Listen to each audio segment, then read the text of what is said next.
Emmanuel, Emmanuel, Emmanuel, oh, Emmanuel, Emmanuel, Dieu est jusqu'à moi. Emmanuel, mon Dieu est venu jusqu'à moi. Du haut des cieux, il est descendu aussi bas. Aussi bas. Du haut des cieux, il est descendu jusqu'à moi. Jusqu'à moi. Quel est cet amour? Jusqu'à moi. Quel est cet amour?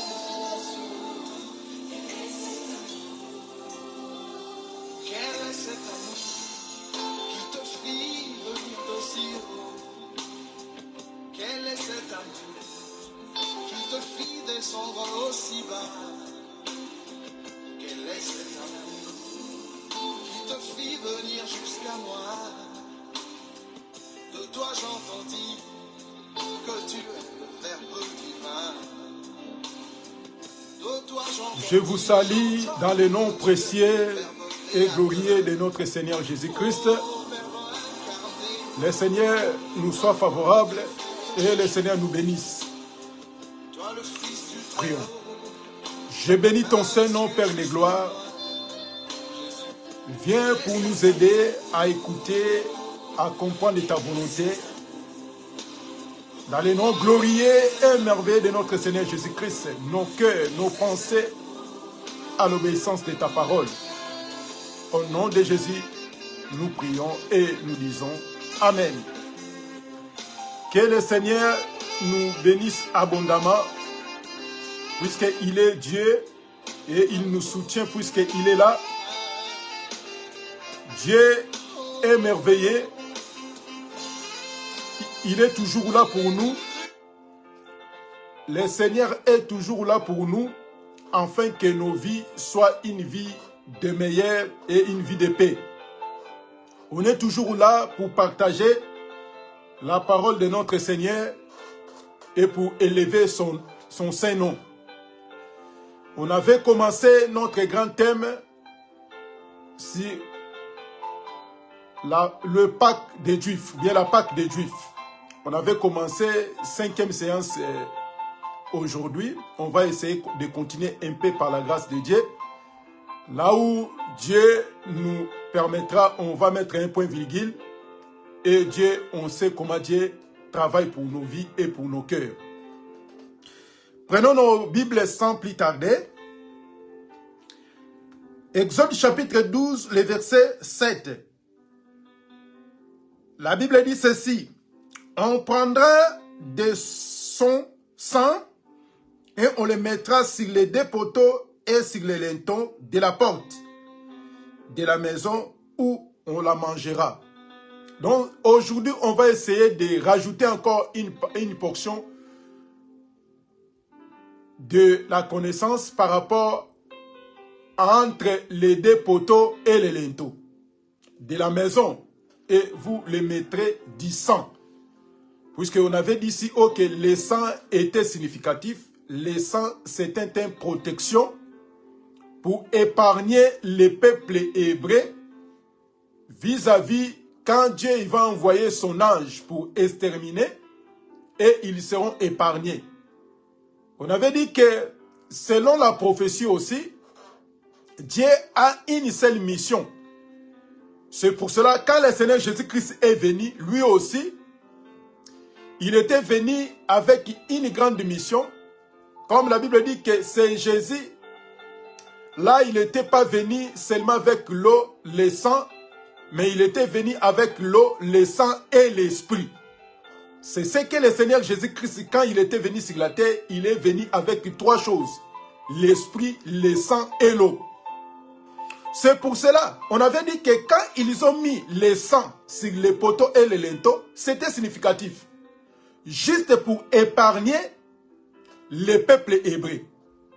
On avait dit encore ceci que le sang, il nous donnait la victoire.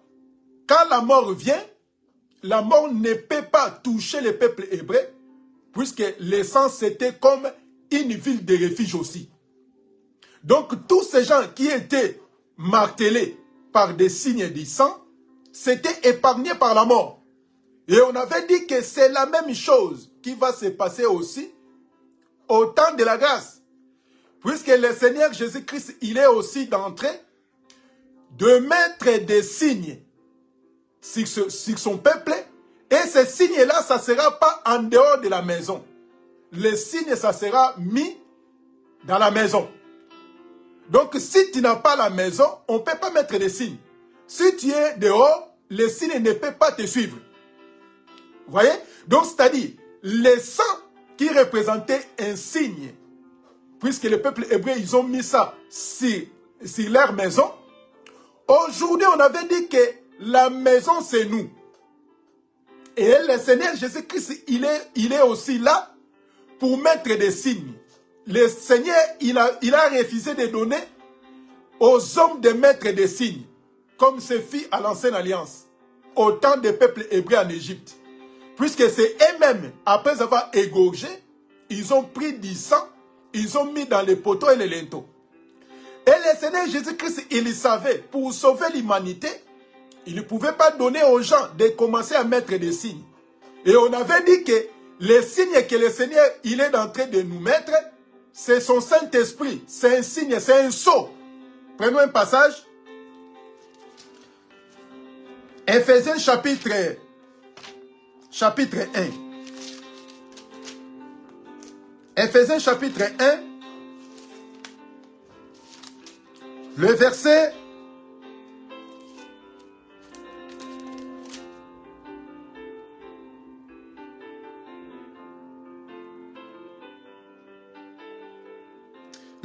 13 à 14. Éphésiens chapitre 1, 13 à 14.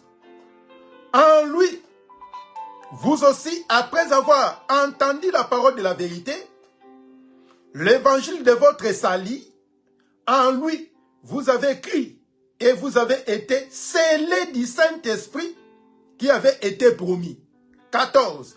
Lesquels engagent de notre héritage pour la rédemption de ce que Dieu s'est acquis à la louange de sa gloire. Voyez? Donc, c'est-à-dire, maintenant, c'est Dieu lui-même. Comme tu es devenu une maison, une habitation de Dieu, Dieu aussi, il ne va pas envoyer des gens de mettre des signes, ou bien toi-même. Puisque si c'est toi-même, tu commences à mettre des signes, on va voir que les gens, ils ne marchent pas bien selon la volonté de Dieu. Comme Dieu lui a donné cette opportunité, il peut faire n'importe quoi de n'importe comment, puisqu'il sait que c'est moi qui porte des signes, je vais prendre les signes et je vais mettre pour m'épargner. Et le Seigneur, il savait, l'homme a des désirs qui est contraire à celle de l'esprit. C'est pour ça que ces signes-là, c'est le Seigneur lui-même qui va mettre sur ses enfants. C'est pour cela, quand nous vivons sur la terre, mes bien-aimés, fais très très attention. Quand tu vis selon tes propres pensées, selon tes propres désirs, fais très très attention, puisque ce qui était arrivé en Égypte, aujourd'hui aussi on est en Égypte. Ça va aussi arriver dans notre temps. C'est pour cela qu'il faut faire très très attention. Puisque si tu ne fais pas attention, quand Dieu va envoyer son ange, quand il y aura la grande tribulation, quand il y aura le fléau et les pestes qui vont frapper sur la terre, et tu seras un homme perdu. Et tu vas commencer à penser, à regretter. Si j'ai entendu, si j'avais pris de bonnes décisions, c'est le moment. Et le Saint-Esprit, c'est Dieu lui-même qui est en train de mettre. Et la Bible dit encore de mettre le sang dans les poteaux et les linteaux, c'est aussi un service que Jésus a fait. Puisque Jésus, quand il est venu sur la terre, il n'était pas mort seulement pour nous. Et il n'était pas mort seulement pour le peuple hébreu. Donc le Seigneur Jésus-Christ, il était mort pour le peuple hébreu, c'est aussi pour nous les nations. Donc c'est-à-dire, on comprend que les deux poteaux et les linteaux aussi signifient les gens qui ont décédé, les gens qui ont parti au moment des déluges. Prenons un passage. Donc c'est Jésus là. On va prendre un Pierre.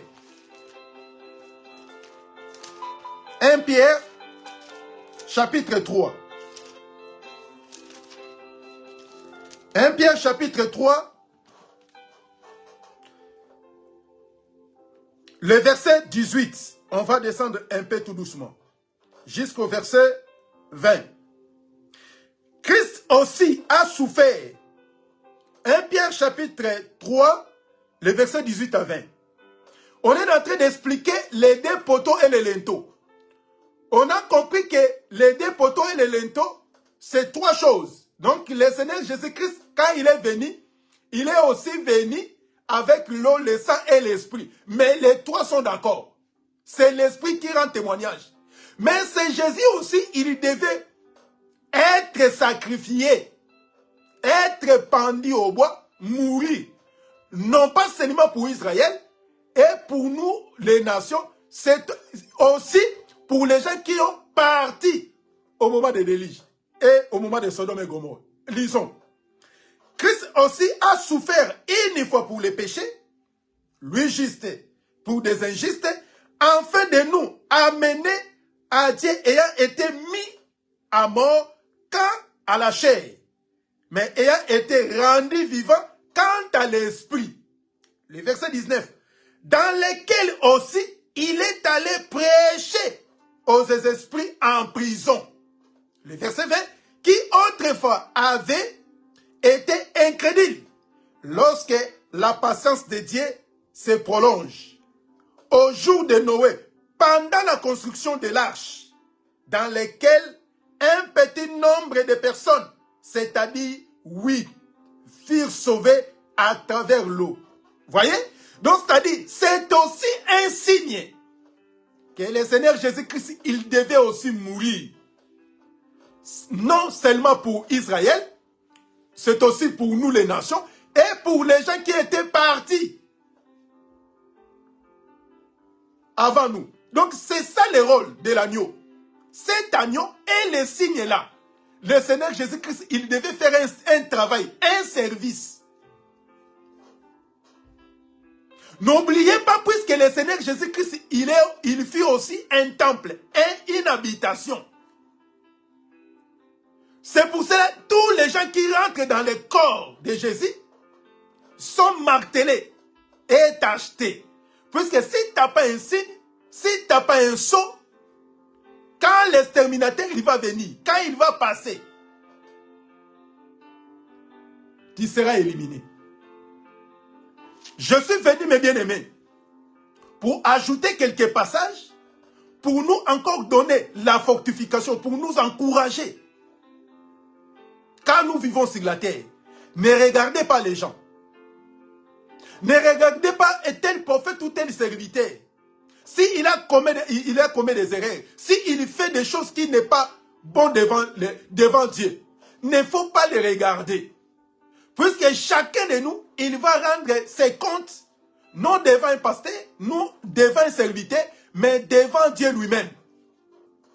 C'est pour cela, en marchant sur la terre, il faut regarder bien ta conduite. Regarder ta façon de parler, regarder ta façon de vivre. Si tu as des problèmes, si tu as des conflits, si tu as des choses à régler, c'est le moment, mes bien-aimés, de se décider, de commencer à régler toutes ces choses. Puisque la Bible dit que celui qui n'a pas l'Esprit de Dieu ne lui appartient pas. Et le Seigneur, il a besoin de nous. C'est pour cela que le Seigneur, il était allé aussi prêcher les gens qui étaient partis avant. Et maintenant, c'est notre tour. Et l'évangile est devant nous. Donc, c'est-à-dire, la Pâque des Juifs, si la personne ne comprend pas ce qui s'est passé réellement, selon les Écritures, la personne a du mal à réaliser et comment tu vas fêter, comment tu vas célébrer la Pâque à nos jours. Puisque nous voyons les gens célèbrent la Pâque, ils préparent la nourriture, il fait comme il veut, c'est la Pâque de Dieu. Et il fait des choses là, tu ne peux pas imaginer. Mais en réalité, en soi, quand nous lisons les Écritures, si Dieu ne vient pas, la semaine prochaine, on va venir essayer de parler la Pâque que le Seigneur Jésus-Christ aussi a célébrée. Et on va voir que Exode chapitre 12 s'est accompli à la personne de Jésus.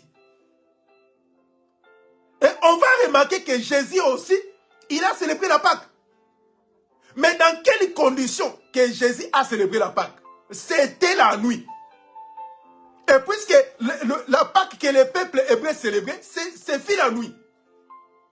Et le Seigneur Jésus-Christ, comme la Pâque s'est accomplie en Jésus, Jésus aussi, il devait célébrer la Pâque pendant la nuit.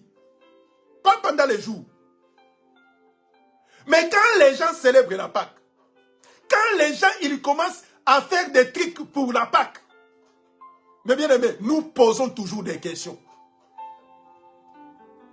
Et cet agneau, le signe là, c'est un signe de protection. Donc c'est-à-dire, celui qui a mangé l'agneau, donc la vie de cet agneau va se manifester à travers ces signes.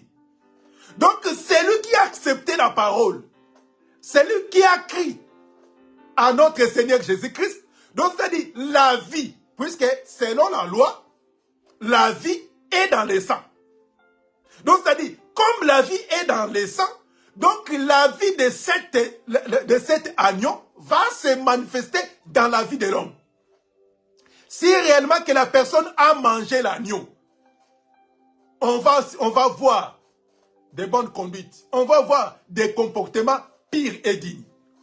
Mais si la personne, après avoir mangé l'agneau, soi-disant il a mangé l'agneau, on ne voit pas la vie qui s'est trouvée dans l'agneau, dans sa vie. Et on va dire qu'il a mangé quelle sorte d'agneau. Il a mangé quelle sorte d'agneau? Puisqu'on a dit que l'agneau qui est prédestiné avant la fondation du monde, c'est le Seigneur Jésus-Christ. Que cet agneau que Jean-Baptiste nous a présenté, l'agneau de Dieu qui ôte le péché du monde. Ici, on a beaucoup de choses à parler. Et on va encore essayer de nous fortifier en disant ceci. Quand les gens ils prennent le sang, il dit que le sang purifie la nourriture. Le sang de Jésus couvre nos vies. Le sang de Jésus soit comme une tapis dans notre chemin. Et on va poser la question. La semaine prochaine, on va essayer de parler sur le sang. Puisque la Bible dit que c'est Jésus, quand il est venu, il n'est pas venu avec le Saint-Esprit seulement. Mais il est venu avec l'eau, le sang et l'Esprit. Maintenant, quand les gens invoquent le sang, invoquent le Saint-Esprit, maintenant de l'eau. Pourquoi les gens n'invoquent pas de l'eau? L'eau aussi viennent. Puisque les trois sont d'accord. Les gens invoquent le sang, de venir de le purifier. Ils invoquent le Saint-Esprit. Mais bien aimés, lisons les Écritures. Lisons les Écritures. C'est pour cela que moi j'aime la parole de Dieu. J'aime les Écritures. Puisque dans l'Évangile, il est question de Jésus. Comme il est question de Jésus, c'est à nous maintenant d'aller chercher. C'est à nous d'aller chercher la pensée d'Élohim qui est cachée dans les Écritures. Donc, je suis venu, mes bien-aimés, pour nous encore rajouter un plus en disant ceci. Que le sang qui représentait un signe de victoire, un ville de refuge pour eux, et pour tous ces gens qui se trouvent dans cette maison qui était martelée, qui avait des signes de sang. Et on a compris que les véritables maisons, c'est la personne de Jésus, puisque ce n'est pas moi. Je prends un passage. Écoutez ce que le Seigneur nous a expliqué ici. Cette maison, Jean chapitre 2. Jean chapitre 2.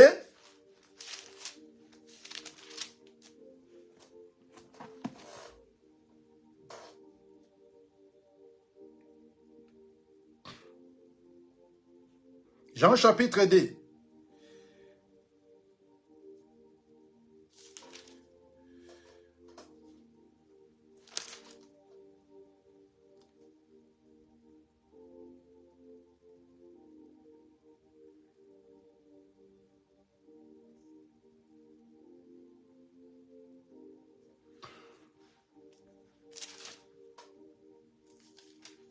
Excusez-moi.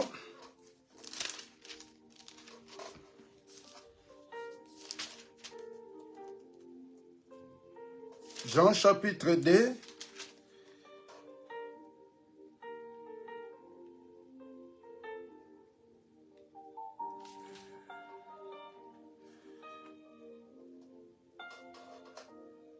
Ah, le verset 18.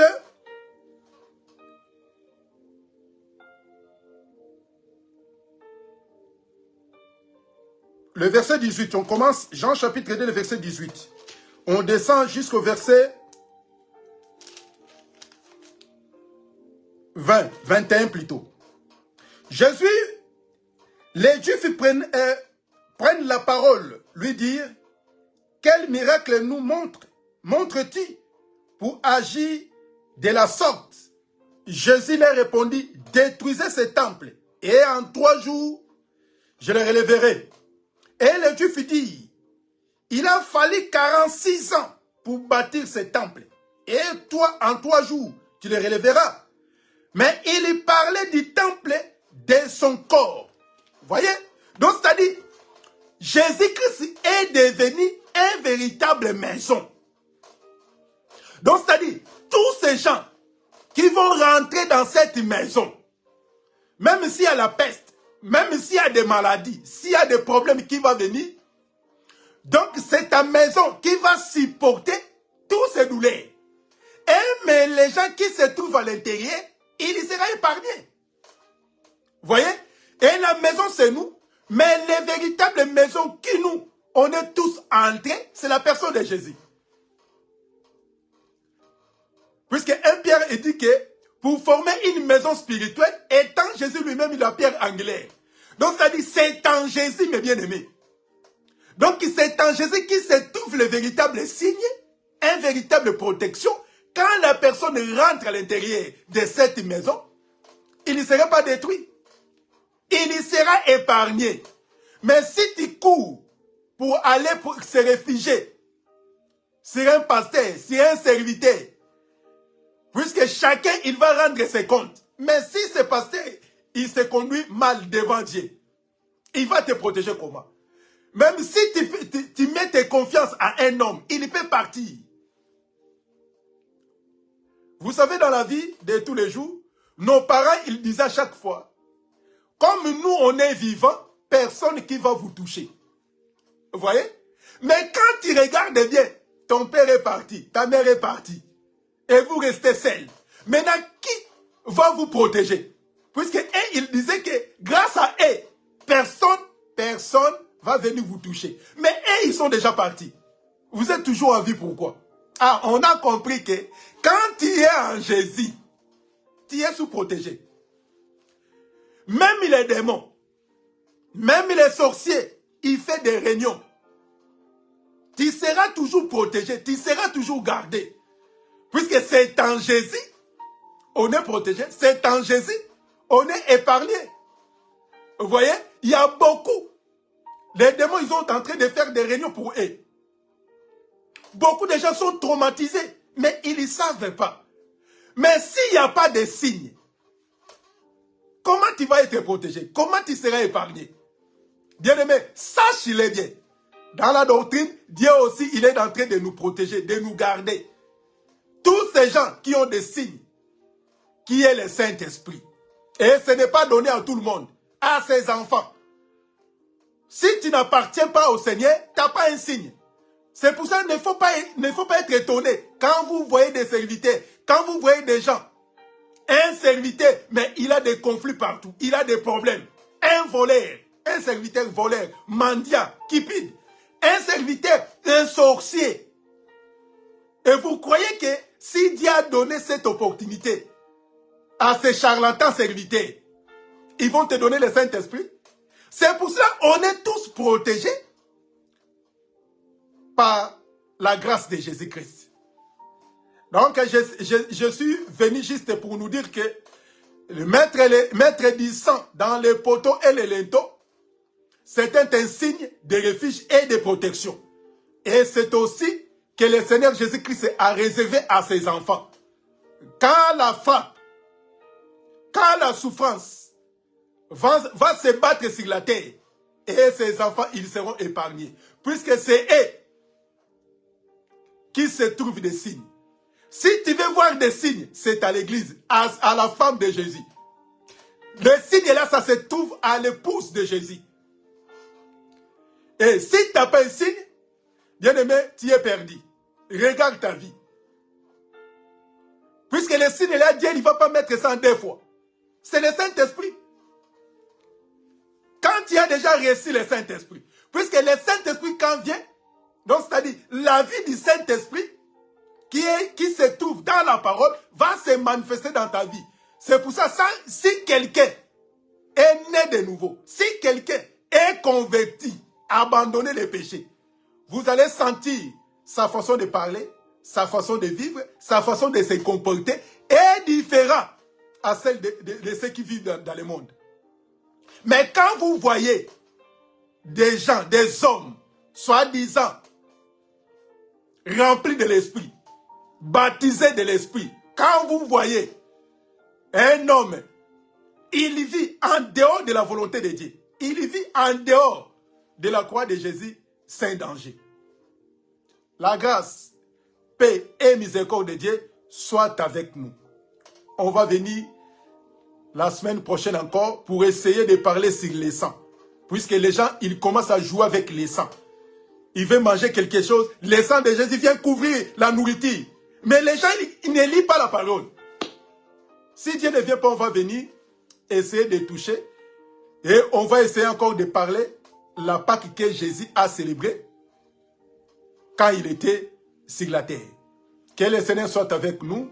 Que le Seigneur nous garde. C'est bien moi, votre bien-aimé, l'évangile, c'est Jérémie qui loin depuis Paris.